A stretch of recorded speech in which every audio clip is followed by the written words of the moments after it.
off to see the wizard. The wonderful wizard. Easy for you to say. The wonderful Wizard of Oz. Yeah. Oh Lord. How are we? Very good. I love the colour you're wearing today. Thank you. It's quite chic, bohemian chic. That linen sort of, yeah. Cool. Summer's here, apparently. Apparently summer's here. With a bit of a knock and a fair wind. That's right. That's right. So how have you been? I've been very well, thank you. Yeah, lots of exciting things happening, and I enjoy a bit of variation, as you well know. So what's the exciting thing that's been happening? So I've got an opportunity to help a rhino orphanage. As you do. Rhino. Yeah, back into skin in the game. Oh God, Karen. So Rhino. Why rhinos? Because a friend of mine who's a lawyer reached out and said, I'm going to be the lawyer for the UK arm of a rhino charity. I hope you don't mind, I've put you forward for a supporting business role. Oh, bless her. Him. Oh, bless him. Yeah. So I said, okay. And he said, you know, I'm not very good with animals and you're fantastic, so I thought I'd put you forward. Mind you, if I had something like that, I wasn't really sure who to get involved, I'd probably ring you. Hence my randomness of exciting projects. So, wow. Yeah, so I'm quite looking forward to that, really. What else is happening? So my engineering business is still working through nicely. We've got some exciting stuff happening there. And tonight we're going to Ronnie Scott's, which will be lovely. And tomorrow night I'm going to Garsington Opera. Oh my God, do you ever stop? Ronnie Scott's. And we're going to Ronnie Scott's. We're going in September. In September, in September, so which will be great to go to. Yeah, a little bit of... And the thing is that you kind of merge fun with work and business, and it's quite smooth. That transition seems to be smooth. Yeah, I mean, I'm really fortunate that a lot of what I do does merge into fun stuff. And if you remember last time we were talking about the power of now, and I was actually re-listening to that this morning, and I thought how important it is for that now, to live into the now, and that sort of concept of the fact that the only time that we're really ever in is the now, because the past is just a memory and the future is just a projection of what could be. So living the now and making the most of the now and having as much fun in the now with whatever you're doing is so important. It's hard though. I think it's a hard thing to do. There's a lot of things that we preach, but practicing it can be quite difficult. When I mentor people, I say all this amazing stuff, and I usually ask myself, are you practicing what you're preaching? And honestly, 9 times out of 10, I'm not. That's the God's honest truth.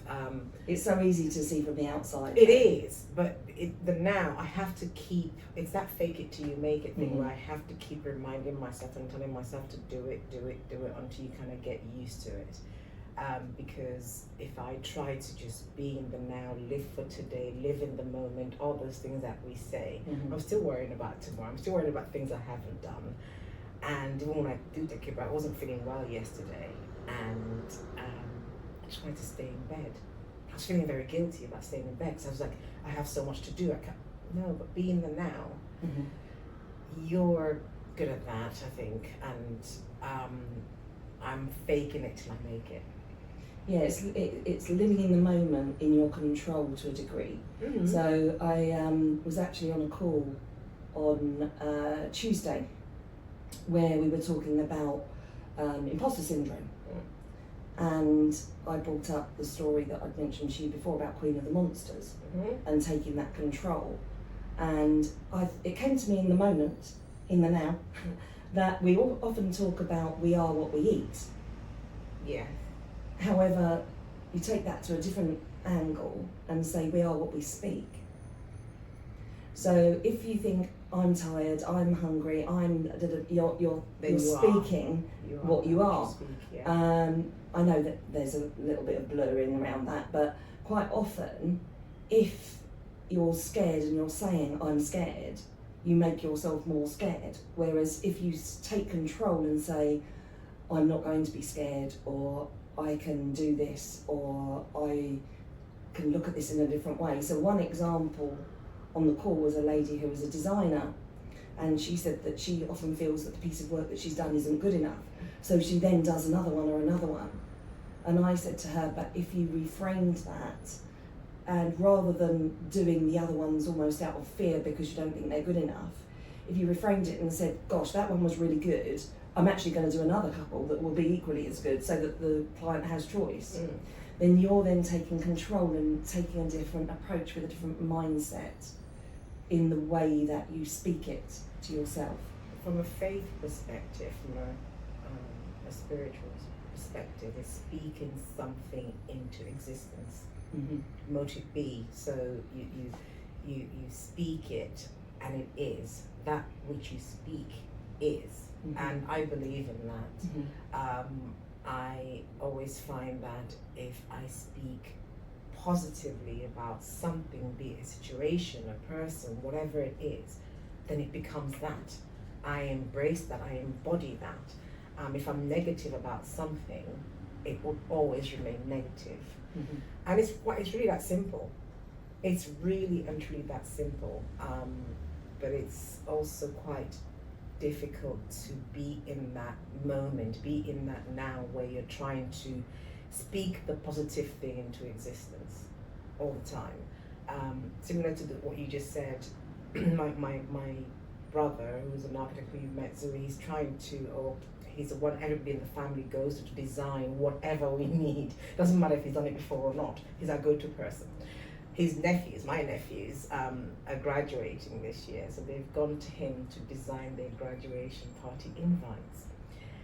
And I remember we had a WhatsApp call, and I said to them, yeah, you've got to chase your uncle because he's a perfectionist.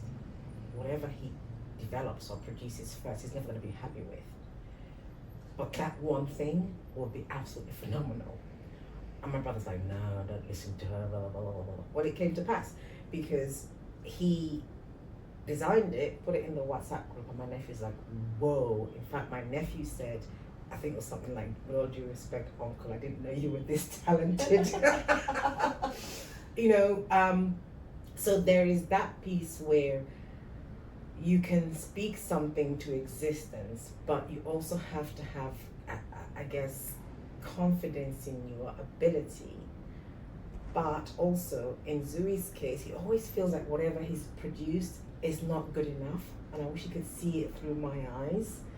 But it's that sort of what you're saying just now. Yeah, do 3 versions, and just know that maybe each one will improve as you go, or they are good enough.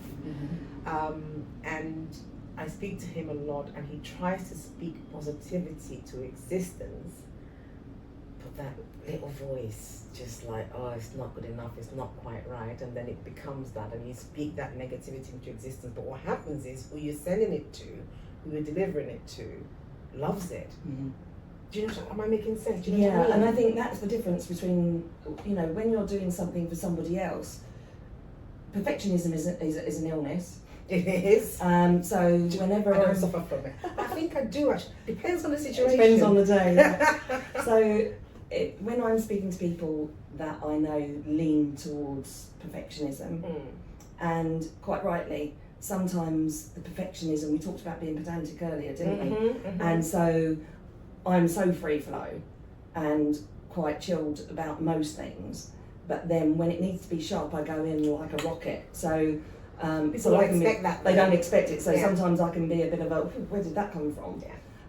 But when I'm talking to people who generally suffer with that daily, the perfectionism piece, because it's such a barrier and it slows you down so much. And I remember, I don't know if I mentioned this before, but my grandmother used to say to me, any decision is a good decision, just bloody make one. I love that. That, you know, it really doesn't matter. A decision, because once you've made the decision, you get on and you then move on from that decision. Whereas that pontification and the fanning around, it winds me out. You know, and it winds the person who's actually dealing with it up half the time as well. So, it winds me out. Although I like to speak positivity into existence, I'm also like, let's just get on with it. Mm-hmm. Boom, boom, boom, boom, boom. Might make mistakes along the way. It doesn't have to be perfect, and you'll finesse it as you go along. And it doesn't have to be something that's a tangible output. It could be a process that you're going through, a journey you're going through. Just keep doing it. Just keep going. What did you say? Perfectionism is an illness. It's an illness. It is a known illness.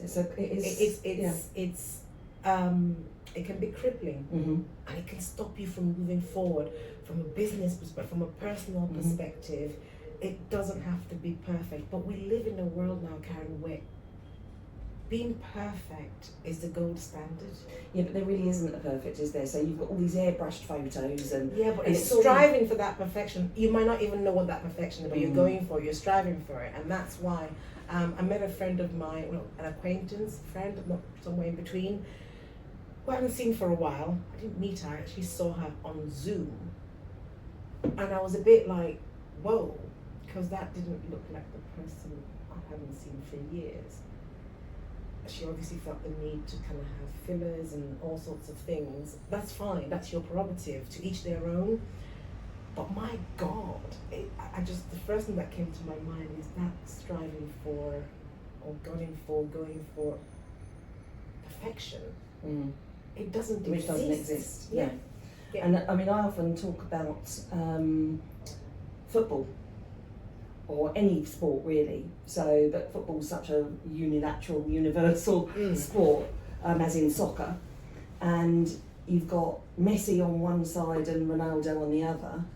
And Ronaldo... I know Ronaldo, these are good footballers, yeah, right? like the best of the best. Okay, so you've got Ronaldo showboating like there's no tomorrow. He's like a ballerina on the ball, looking phenomenal. And you've got Messi, who again is equally as good, but a little bit more down and gritty and like, you know, so two completely different styles.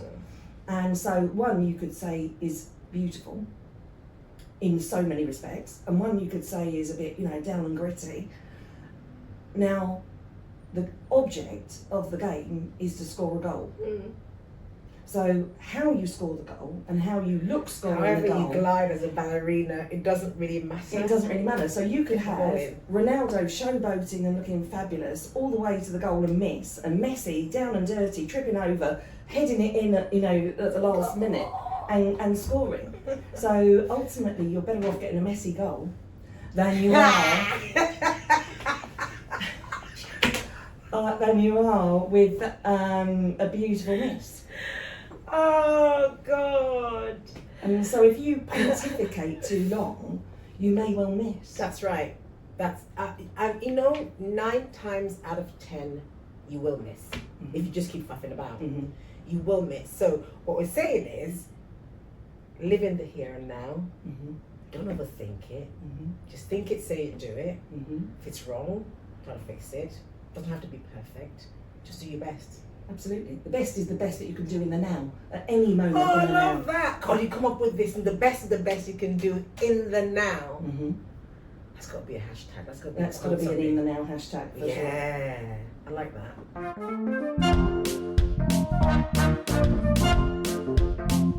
that.